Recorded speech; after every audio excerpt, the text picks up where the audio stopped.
열왕기하 5장 7절에서 14절까지 교독으로 읽겠습니다.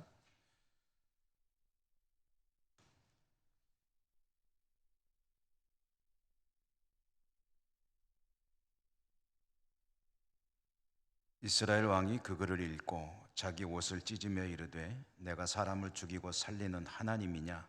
그가 어찌하여 사람을 내게로 보내 그의 나병을 고치라 하느냐? 너희는 깊이 생각하고 저 왕이 틈을 타서 나와 더불어 시비하려 함인 줄 알라 하니라. 하나님의 사람 엘리사가 이스라엘 왕이 자기 옷을 찢었다 함을 듣고 왕에게 보내 이르되 왕이 어찌하여 옷을 찢었나이까? 그 사람을 내게로 오게 하소서.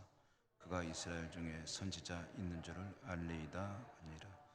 나아만이 이에 말들과 병거들을 거느리고 이르러 엘리사의 집 문에 서니 엘리사가 사자를 그에게 보내 이르되 너는 가서 요단강에 몸을 7번 씻으라. 네 살이 회복되어 깨끗하리라 하는지라.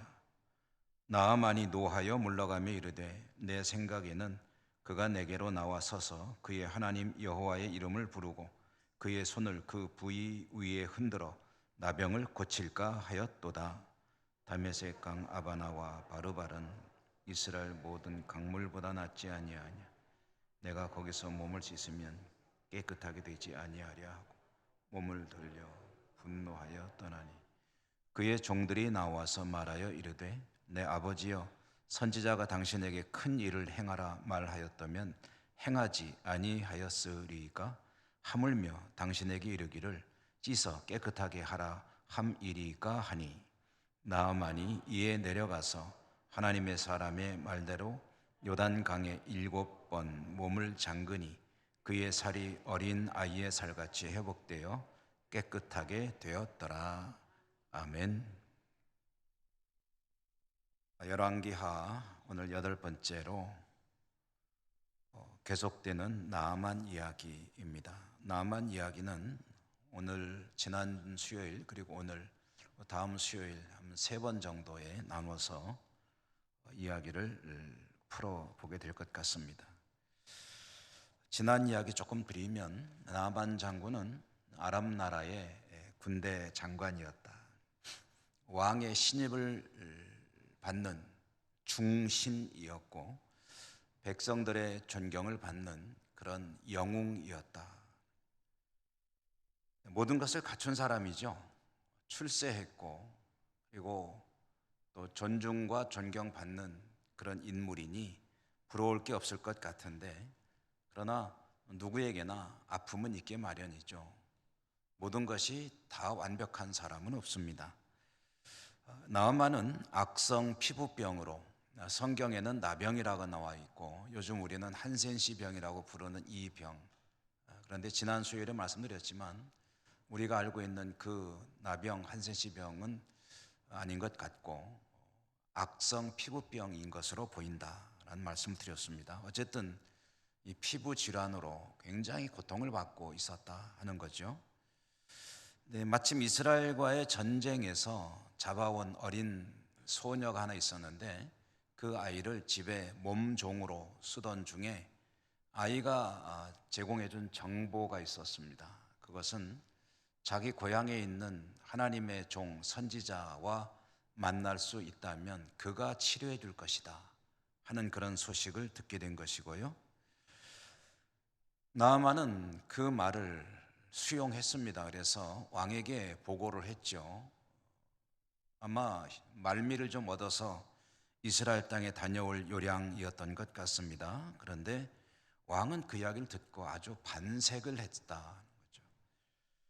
나아만이 치료를 받을 수만 있다면 왕에게나 또는 국가적으로나 이보다 더 좋은 일이 없다는 건데 마침 나름대로 치료의 가능성을 엿볼 수 있는 그런 소스를 알게 되었으니 너무너무 좋아했던 것 같습니다.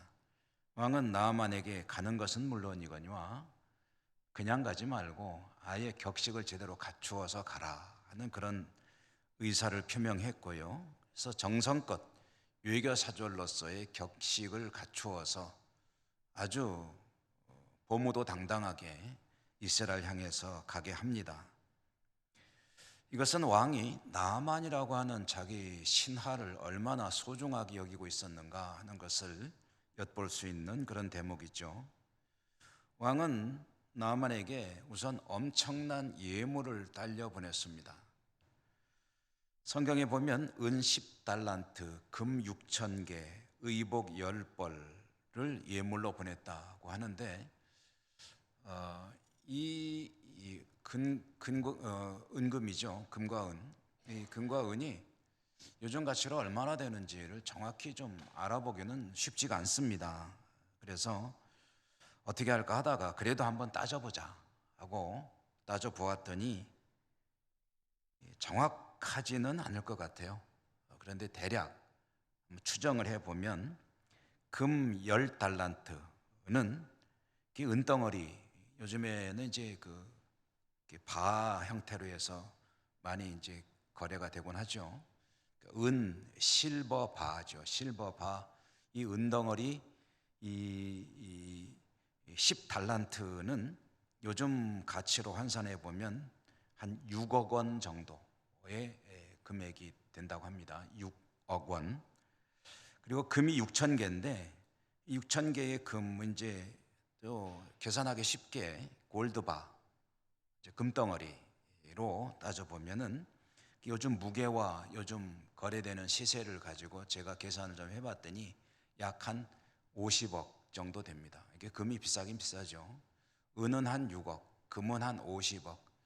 옷이 10벌인데 이거는 뭐 얼마나 되는지 알 수가 없습니다. 다만 옷이 10벌이라는 것을 은 10달란트, 금 6,000개와 함께 같이 나열한 것을 보면은 이 옷의 이 가치가 또 대단했다는 것을 짐작은 할 수가 있습니다. 어찌됐든 이 정도 예물이면은 오늘날 우리의 가치 개념으로 보면 한 국가가 감당하지 못할 정도 금액은 아니다라고 생각할 수 있겠는데요. 오늘날의 경제와 고대 국가 사회에서의 경제는 뭐 완전히 다른 것이기 때문에 그 당시로 친다면 아마 어마어마한 그런 가치 예물을 보낸 것이다 라고 볼 수가 있겠습니다. 그리고 이제 외교 사절로 보냈기 때문에 외교 사절의 행렬도 말, 그다음에 호위병, 그다음에 앞서가는 사람, 뒤따라오는 사람들 해가지고 아마 번쩍번쩍하면서 상당수의 수행원들이 함께 동행하며 행렬을 이루고 따라갔을 것입니다. 그리고 결정적으로 아람 왕은 이 나아만을 그냥 보내지 않고 자기가 친히 편지를 써서 친서죠, 친서를 써서 나아만에게 들려서 이스라엘 왕에게, 당시 왕은 이제 여호람이라고 하는 왕인데 그 여호람 왕에게 친서를 함께 보냈습니다. 그 친서의 내용의 가장 핵심이 뭐냐 하면은 이 편지를 보게 되거든 우리나라 나아만 장군의 병을 좀 고쳐주시오 라는 내용을 써서 편지로, 이것은 이제 외교문서죠. 외교문서로 보낸 것입니다. 이 당시 이 편지가 가지는 무게를 생각해 보려면 이 당시에 아람과 북이스라엘의 국력을 비교해 볼 필요가 있습니다. 아람과 북이스라엘, 오늘날의 시리아와 이스라엘이죠. 그 당시에 아람과 북이스라엘의 국력은 대등한 그런 관계는 아니었습니다. 아람이 훨씬 더 강력했죠. 국력, 특별히 군사력에 있어서는 상당히 격차를 보이고 있었다 하는 거죠. 뭐 한때는 여호람의 아버지인 아합 임금이 아람과의 전쟁에서 승리한 적도 있기는 있습니다만은 그것은 정상적인 군대 간의 전투로서 승리한 것이 아니라 하나님께서 개입하신 전쟁에 일방적으로 승리를 한 것이었고요. 이 군사력으로 객관적으로 보게 되면 아람과 이 북이스라엘은 사실 상대가 되지를 않습니다. 아람의 입장에서는 깔보는, 내려다보는 그런 나라인 거죠. 이렇게 두 나라의 국력이 끼울고 군사력도 말하자면 힘이 센 나라와 힘이 세지 못한 나라 간에 힘이 센 나라의 임금이 어떤 편지를 보냈다고 한다면은, 그래서 받는 힘이 약한 나라 입장에서는 굉장히 부담스러운 그런 편지가 아닐 수가 없죠. 거기다 무슨 부탁하는 내용이었다 하면은 그건 참 정말 큰 부담을 안고 보지 않을 수 없는 그런 요청이라는 말씀입니다. 우리나라 장군의 병을 좀 고쳐주시오. 이 편지 들고 가는 그 양반인데 그 사람 병을 좀 고쳐주시오라고 편지를 받았을 때 이스라엘의 임금 여호람의 심경이 어땠을까? 이런 경우를 생각해 볼 수 있습니다. 이쪽 나라는 크고 국력은 강하고 군대는 세지만 그러나 의료 수준은 별로 높지가 못하다. 그런데 옆에 있는 나라는 좀 나라는 작고 다른 거는 별로 볼품이 없는데 이 또 병원 같은 건 잘 발달이 되어 있다. 그러므로 여기 아픈 사람들이 좀 힘 있고 돈 있는 사람들은 여기 가서 치료를 받고 온다. 뭐 그런 경우들을 생각해 볼 수 있겠죠. 만약에 이스라엘의 의료 수준이 상당히 높은 나라였기 때문에 이 아람의 임금이 우리 이 나아만 장군의 병을 당신이 좀 힘써서 고칠 수 있도록 해주시오라는 편지를 보낸 거라고 한다면, 그러면 나름대로 자신감을 가지고 그래요? 하긴 당신의 나라가 뭐 힘만 세고 덩치만 컸지 의사들 실력은 별로지, 우리나라가 훨씬 더 잘하지, 알았어 한번 힘써 봅시다 라는 정도로 받아들일 수 있을 텐데 사실 또 그런 것도 아니거든요. 그러니까 이거는 이스라엘의 입장에서 보면은 굉장히 부담스러운 그런 부탁이고 무리한 부탁이기도 하고 무례한 부탁이기도 하고, 그리고 들으면은 화가 나고 짜증나는 그런 부탁이 아닐 수가 없습니다. 오늘 우리가 읽은 말씀이 이제 그 편지를 받고 이 이스라엘의 임금인 여호람이 보이는 반응, 그 반응을 이제 우리가 읽기 시작한 거거든요. 편지를 읽고 여호람이 보인 반응이 어땠습니까? 성경에 보면 옷을 찢었다고 하죠.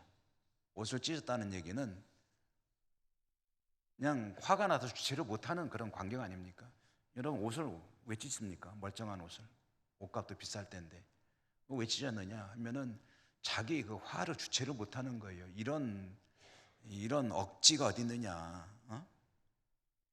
그러면서 이제 여호람이 큰 소리로 외치는 그 말씀이 이제 오늘 우리가 읽기 시작한 7절에 나와 있는데 뭐라 그랬냐면, 내가 사람을 죽이고 살리는 하나님이냐? 어찌하여 사람을 내게 보내 병을 고쳐달라고 하느냐? 이것은 나에게 시비를 걸려고 하는 것이 아니겠느냐? 말하자면 뭔가 트집 잡는다는 거죠. 그래서 고치면은 뭐 그러냐 그럴 것이고, 못 고치면 그거 트집 잡아서 뭔가 이제 심술을 부리려고 하는 것이 아니냐? 라는 그런 이제 일종의 탄식 겸 하소연 겸 또 속이 터지는 그런 소리를 내뱉은 것인데, 근데 여러분 여기서 우리는 이 여호람의 말을 좀 곰곰이 들여다봐야 됩니다. 여호람이 하는 말 뭐라 그랬죠?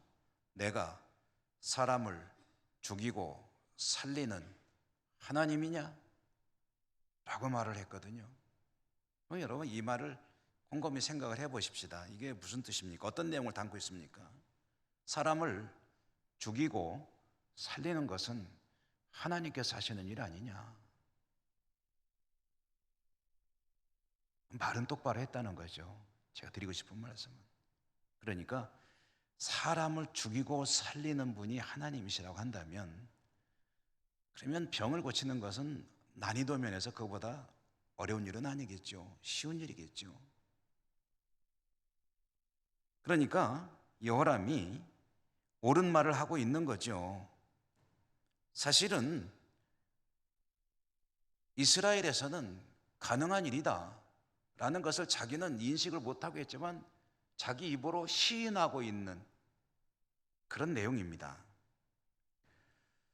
하나님은 사람을 죽이고 살리는 분이신데, 근데 그분은 어디 하나님이냐 하니까 이 여호람이 왕으로 있는 이스라엘 백성의 하나님이시고, 그 이스라엘 백성의 하나님 여호와 하나님은 선지자 엘리사를 통해서 참 놀라운 일들을 행하고 계셨고, 병도 고치고 뭐 자연도 고치고 죽은 사람도 살리고 이런 일을 하고 계신 그 하나님이, 그리고 그 선지자가 바로 자기 나라에 있는데, 그렇기 때문에 그 사실을 이웃나라 임금도 알고 있고, 이웃나라 임금은 사실은 그 엘리사 선지자를 생각하고서 나아만 장군을 보낸 거거든요. 그렇지 않습니까? 그런데 여호람은 하나님이 그런 하나님이시라는 걸 알고 있으면서 자기 입 밖으로 그 말을 하면서도 정작 선지자 엘리사를 통해서 이 일을 해결할 수 있다는 것은 꿈에도 생각하지 않고 있습니다. 여러분, 이런 게 이제 모순이죠, 모순. 아이러니라고 할 수 있겠죠. 자기 나라에 아람 나라 임금의 요청사항을 해결할 수 있는 그런 능력이 있는데, 그거는 생각도 안 하고 도대체 지금 이게 무슨 억지냐라고 화를 내고 있는 그 모습이 여호람의 실체를 보여주던 것이다. 이렇게 말해야 될 것 같습니다. 이스라엘의 통치자, 이스라엘 하나님 택함받은 나라 백성의 임금이 이방 나라 임금보다도 믿음도 그렇고 하나님에 대한 지식도 뒤떨어지고 있다. 등잔 밑이 어둡다. 이 이야기는 하나님께서 내 백성 이스라엘의 목자로 세운 양들을 위해 목자로 세운 이 왕이 다른 이웃 나라의 이방신을 섬기는 나라의 임금보다도 나에 대해서 모르고 있구나 라는 이야기를 지금 들려주고 있는 그런 대목이라는 말씀입니다.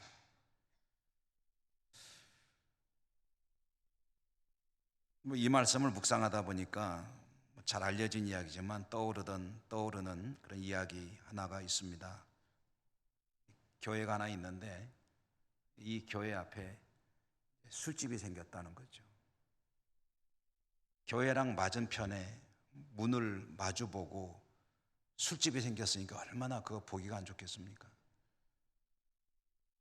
그래서 교회에서는 목사님과 성도들이 저 문 앞에 있는 술집이 없어지게 해달라고 예배 때마다 기도하고 날마다 기도하고 기도를 했습니다. 그런데 술집에 불이 났죠. 술집이 불이 나는 바람에 없어지게 되었다. 이제 잘 됐다 그러고 속으로 생각했을지도 모르죠. 불이 난 것은 참 불행한 일이지만 어쨌든 술집이 없어지게 되었다. 그런데 이 술집 주인이, 사장이 고소를 했습니다. 교회를 상대로. 교회에서 목사님하고 성도들이 날마다 기도를 해가지고 불이 났으니까 손해배상을 받아달라. 소송을 제기해가지고 재판이 열렸습니다. 재판관하고 원고인 술집 사장하고 이제 피고인 교회 대표로 목사님이 가가지고 이제 재판에 임하게 됐는데, 재판관이 술집 주인에게 물었죠. 교회에서 기도해서 당신 사업장에 불이 났다고 청구했죠? 그렇습니다. 정말 교회에서 기도해서 불이 난 걸까요? 그렇다니까요. 이 목사님한테 이제 그렇죠.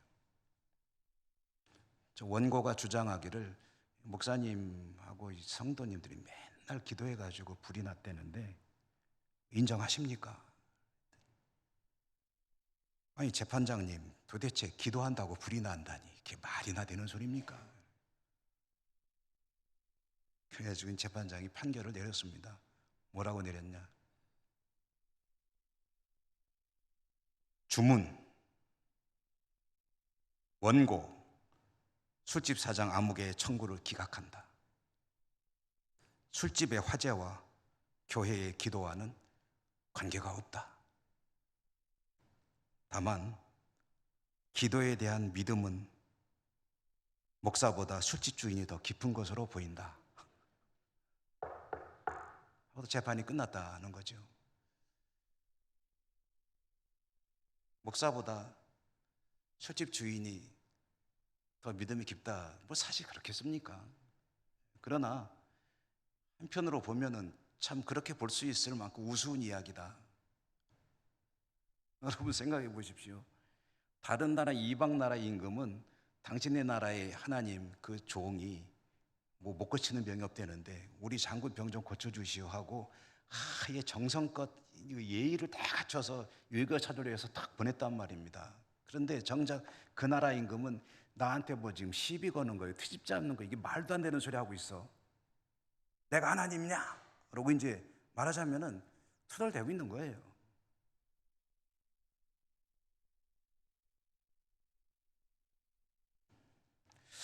자, 그런데 여기서 한 가지만 또 좀 생각해 보고 넘어가야 될 좀 주제가 있습니다. 아람 나라의 임금은 이스라엘 임금에게 치료를 부탁하는 편지를 보냈는데 사실 이게 단순한 믿음의 이야기만은 아닙니다. 아람 나라 임금은 믿음이 좋고 이스라엘 임금은 믿음이 형편없느냐 하면 사실 그건 아니에요. 겉으로 드러나는 것은 그렇게 이야기할 수 있겠지만 속에 들어있는 또 한 가지 중요한 이야기는 아람 나라의 임금은 이스라엘의 임금이라고 한다면 그 나라의 신 그리고 신을 섬기는 성직자들, 선지자거나 제사장이거나 이런 사람들을 움직이고 일을 시켜가지고 내 부탁을 들어줄 것이다 라고 생각을 하고 있었습니다. 무슨 얘기냐? 말하자면 이스라엘의 임금은 종교 분야까지도 다 관장하고 있을 것이다 라고 생각한 거예요. 왜 그랬냐면은 자기는 그러거든요. 이스라엘 이외의 나라의 군주들은 대체적으로 재정 분리가 아니고 재정 일치의 국가를 이끌고 있었거든요. 왕이 종교의 우두머리도 겸하는 경우가 뭐 거의 보편적이었다. 그런데 이스라엘은 어떠냐 하면 이스라엘은 그런 나라가 아니죠. 이스라엘에는 기름을 부어 세우는 세 종류의 사람이 있습니다. 왕이 있죠. 또 뭐가 있습니까? 제사장이 있죠. 또 뭐가 있습니까? 선지자가 있죠. 그 왕은 정치 지도자이고 이 선지자와 제사장은 종교 지도자인데 이 셋을 기름 부어 세운다는 것은 이 왕이 종교 지도자를 함부로 할 수 없다는 의미이기도 합니다. 말하자면 하나님의 관할 하에 있는 거지 제사장이나 선지자는 왕의 휘하에 있는 게 아니에요. 선지자는 오늘 뭐 선지자 이야기니까 선지자는 하나님의 명령을 듣는 사람이지 왕의 명령을 듣는 사람이 아닙니다. 그렇기 때문에 아람 나라의 임금은 왕에게 부탁하면 그 왕의 선지자 다 소집해가지고 다 와봐 해가지고 여기 저 이런 부탁이 있는데 고칠 수 있는 사람 나와 해가지고 이렇게 통화를 해가면서 하는 게 아니라는 거예요. 그런 일이 벌어지고 있으면 그게 지금 비정상으로 가고 있다는 이야기입니다. 아합이 그랬지 않습니까? 제사장들 다 불러가지고 선지자들 다 불러가지고 전쟁 나갈 때 물어보니까 그때 남왕국에서 간 여호사밧이 이런 선지자 말고 진짜 하나님의 선지자 없습니까? 그 사람한테 한번 물어봅시다 라고 말했던 대목이 바로 그와 같은 상황을 전해주는 겁니다.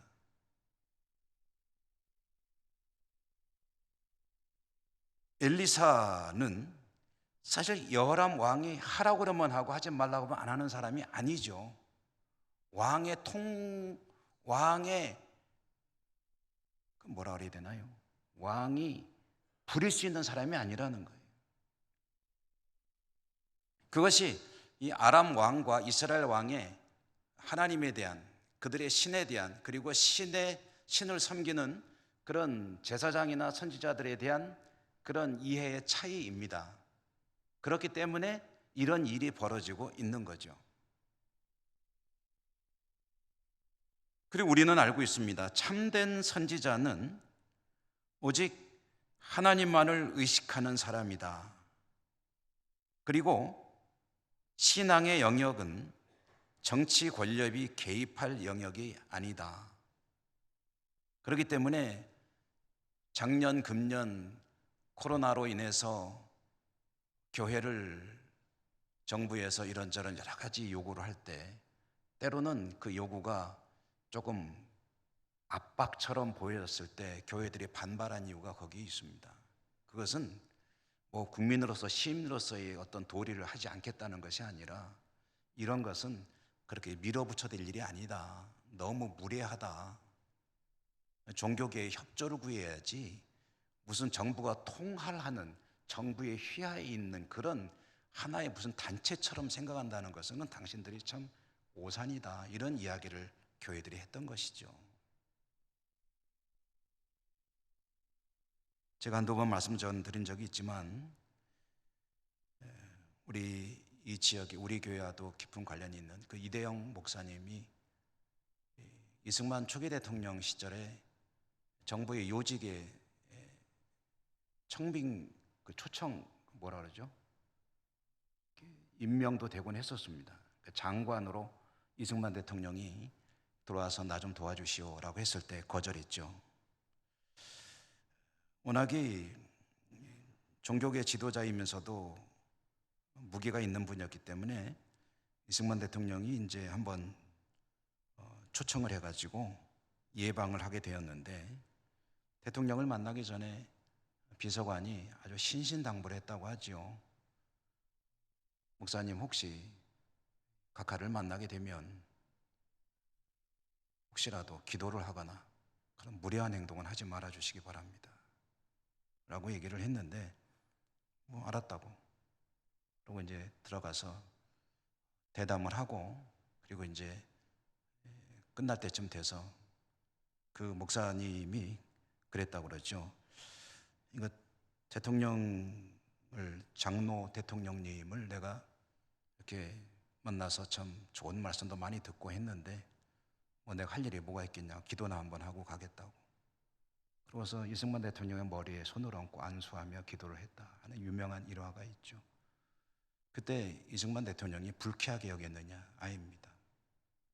저 이대영 목사는 진짜 목사다 라고 얘기를 했다는 그런 후일담이 남아 있습니다. 선지자는 하나님의 종이고 왕은 최고의 권력자이지만 그가 다스리는 대상 가운데는 하나님의 영역은 포함되지 않습니다. 하나님의 종을 자신의 통치 영역에 두려고 한다면 그거는 월권을 하게 되는 것이죠. 특별히 이스라엘과 같은 나라에서 그런 일이 벌어진다면 나라가 망해간다는 그런 징조입니다. 민주주의 사회에서도 대통령은 무한 권력을 갖는 건 아닙니다. 우리나라만 해도 상권이 분립이 되어 있고 대통령이 국회나 또는 사법부, 법원에 대해서 자신이 할 수 있는 일도 있지만 할 수 없는 일도 많이 있습니다. 그런 것들을 초법적으로 힘으로 밀어붙이고 정치력으로 좌지우지하게 되면은 그런 민주주의 근간이 흔들리는 것이고 또 대개는 후진국들이 대통령이 그런 막강한 권력을 휘두르곤 하죠. 우리나라도 과거에 어땠습니까? 독재 시절에 대통령이면 거의 절대 권력을 휘둘렀는데 여러분 그런 것처럼 이 교회는 사실은 세상의 어느 무엇과도 일정 부분 격리된 상태로 존재해야 되는 그런 부분이 있습니다. 물론 세상과 담을 쌓고 사는 공동체는 아니죠. 그러나 세상의 권력, 정치력, 경제력, 기타 이런저런 것들에 휘둘리어서 영향을 받아서 교회의 본래의 모습을 잃어버린다면 그것은 참으로 불행한 일이 아닐 수가 없습니다.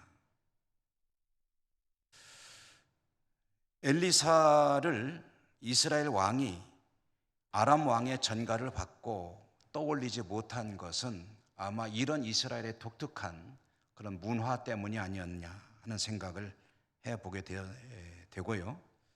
어찌됐든 왕이 이와 같이 분통을 터뜨리고 있다 하는 소식이 엘리사에게 전해졌습니다. 엘리사가 그 소식을 듣고 왕에게 전가를 하죠. 뭐라 그랬냐면 그 사람을 나한테 보내십시오.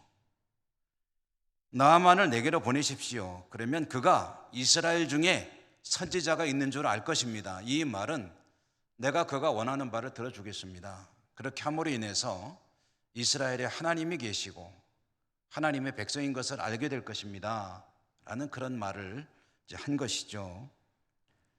이제 문제는 아람의 왕과 이스라엘의 왕 사이의 문제에서 나아만과 엘리사의 문제로 이제 변하게 됩니다. 엘리사는 나아만을 어떻게 알고 어떻게 고칠 수 있다고 생각을 하고 불렀을까요? 그것은 뭐 성경에 안 나왔으니 알 수는 없지만 아마 하나님의 계시가 있었겠죠. 그리고 엘리사는 반드시 하나님께서 나아만의 병을 고칠 것이라고 확신을 하고 있었던 것으로 해석을 할 수밖에 없습니다. 나아만의 병이 나을 것이라고 확신했다는 거죠. 왜 그러냐? 하나님께서 이 일을 시작하셨다라고 꿰뚫어 본 것이고요. 하나님께서 이 일을 시작하셨다면 반드시 선한 결과로 매듭도 지을 것이다 라고 믿었다는 거죠. 그럼 선한 결과로 매듭 짓는 게 뭐겠습니까?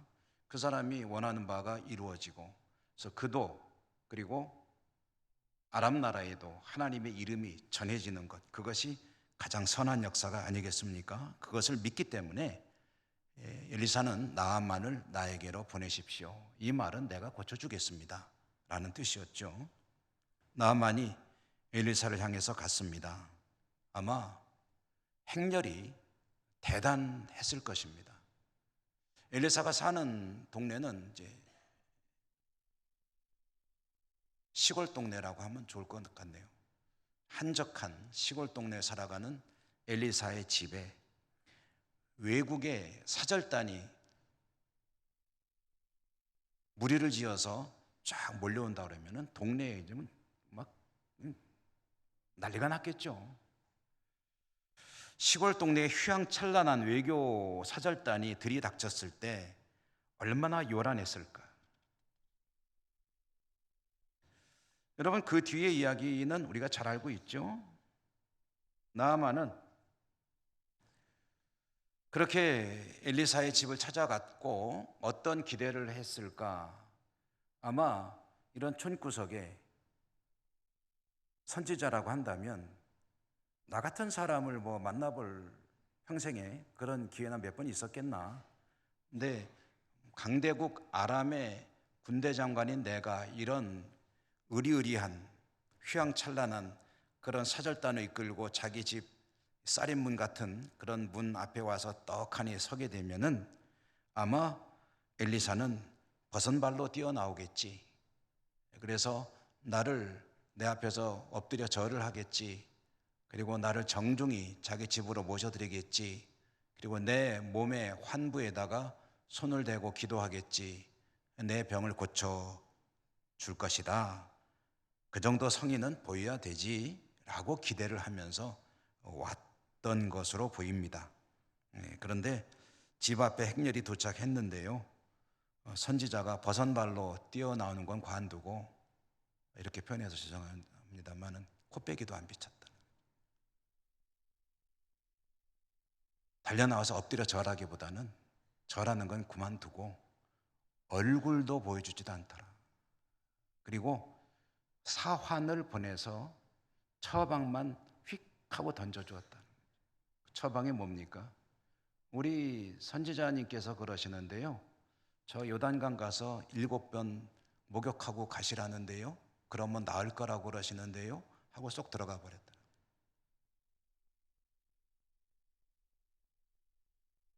나아만이 분노합니다. 분노한 나아만이 이제 씩씩거리면서 그 뒤에 이어지는 이야기는 이제 나아만 시리즈의 세 번째 말씀으로, 왜냐하면 말씀드릴 게 좀 많기 때문에 어차피 오늘 마칠 수가 없습니다. 그래서 다음 수요일에 계속해서 보도록 하겠습니다. 다만 나아만은 사실 가가지고 필요한 것을 받았습니다. 그렇지 않습니까? 나아만에게 필요한 게 뭡니까? 엘리사가 처방해 주면 되는 거잖아요. 받았잖아요. 그런데 왜 화를 내는 거죠? 왜 분노하는 거죠? 자기에게 필요한 걸 받았는데 선지자에게 뭘 기대하고 갔고 거기서 무엇을 받아야 하느냐 할 때 선지자가 그가 기대한 대로 다 줬거든요. 준 걸 받았으면 됐지. 기대한 걸 받았으면 되었지. 정말 중요한 거는 받았지 않습니까? 그것 때문에 여기까지 왔는데. 근데 중요한 거는 받았는데 안 중요한 것 때문에 화를 내고 있지 않습니까? 그죠? 자기 대우 안 해준다고. 여러분, 정말 중요한 게 뭡니까? 처방입니까? 버선발로 달려나오는 겁니까? 버선발로 달려나와가지고 절구뻑하고 모시고 들어갔는데 치료 못하면 그게 무슨 의미가 있겠습니까? 그 모든 대우가. 그러나 조금 자기가 보기에 냉대를 받는 것 같아도 꼭 필요한 것을 탁 던져 주었거든요. 근데 그것의 가치를 완전히 폄하하는 거예요. 왜요? 나를 몰라준다. 나 이렇게 무례할 수가 있나? 정말 중요한 것을 중요하지 않은 것 때문에 가치를 아예 싹 까먹어 잊어버리는 거예요. 그걸 몰라보는 거예요. 감정에 휩싸이다 보니까. 여러분, 이야기는 다음 수요일에 조금 더 깊이 하도록 하고요.